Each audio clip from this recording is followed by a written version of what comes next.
Day 7 of ICD iCAMP at the World Health Organization in Geneva, Switzerland, focused on different applications of ICD-11. The main objective of the revision process is to produce an international disease classification which will serve as a standard for scientific comparability and communication. ICD is one of the main long-standing examples of how health information can assist people and countries in the management of their health statistics. Today, all of our information about life expectancy and disease mortality rates comes from ICD. Given the current digital age, ICD-11 aims to be ready for electronic health records requirements. Today, the iCampers focused on applications for ICD-11 for different uses. The scenarios for different purposes are known as use cases for which ICD codes may be used.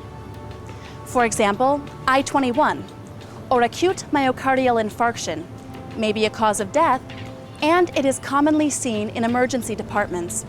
Therefore, it will be included in the statistics of both the mortality and the morbidity use cases. The ICD has been created primarily for the use of mortality, and it has been in use for mortality for over 100 years already. Most of the health statistics are developed on the basis of ICD. And so the ICD mortality use case is one of the most important. The time trends and the development of the statistic over the years are what most research is based on very important public health topics. The original use case for ICD was mortality, and over the years the morbidity use case has become as important. That's necessitated the development of the morbidity reference group under the WHO-FIC umbrella, and most of the members of that group are fortunately here this week, and we hope to be able to satisfy the users of all those use cases, morbidity, mortality, case mix reimbursement, in the development of ICD-11. The ICD currently exists in 43 world languages. As an international standard, it must serve in exactly the same way in every country. The collaborative authoring function of the iCAT platform allows for the potential of ICD production in multiple languages simultaneously. A simultaneous translation of the ICD-11 will be extremely important to countries like Canada that have 2 official languages. We've done considerable work in comparing the 2 languages in ICD-10, and I believe that having a simul translation available will be important to reduce any differences between the two language versions.